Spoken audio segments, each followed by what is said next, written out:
Oy, Tonton, yung regalo mo sa akin. Sabi ko, bakit? Birthday niya daw nung nakaraan. Sabi ko daw, bibigyan ko siya ng regalo. Good morning mga tropa. So nandito tayo ngayon sa ating bodega. Pero sa susunod, maayos na to. So ngayong araw mga tropa, may kukwento lang ako sa inyo. Kasi merong bata na taga Barangay Dismo na laging nag-aabang sa atin. Sabi niya, Oy, Tonton, kanina bulol pa yun eh, bulol. Sabi ko, Oy, Tonton, yung regalo mo sa akin. Sabi ko, bakit?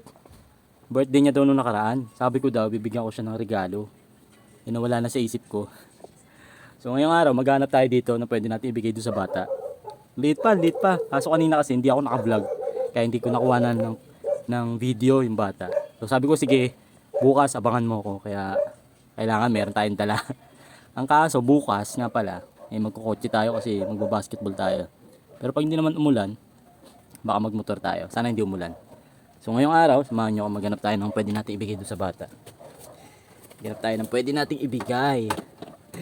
Para naman maging masaya yung ano. Although lumipas na yung birthday niya eh. Kaya pwede nating ibigay. Mag-enjoy yung bata. Ano kaya? Samahan nyo ako. Hanap tayo. Ito kasi mga collection ko to. Yan, di natin pwede pamigay yan. So yung mga memories ng bata pa ako eh. Like ito, si Garfield, diba? Batang 90s and 80s lang makakaano yan. Makaka-appreciate. Like si Doraemon, yan. Diba? Toy Story.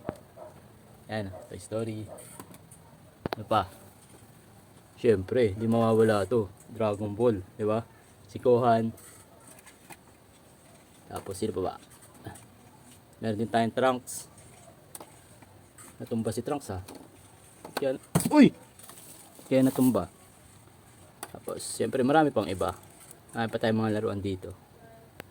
Batman, yan o. Spider-Man, si Goblin, Iron Man, si Venom, yan. Pokemon, mga dragon, marami pang iba. Pero ano ba bibigay natin sa bata? Kaya ang bibigay natin? Ano kaya?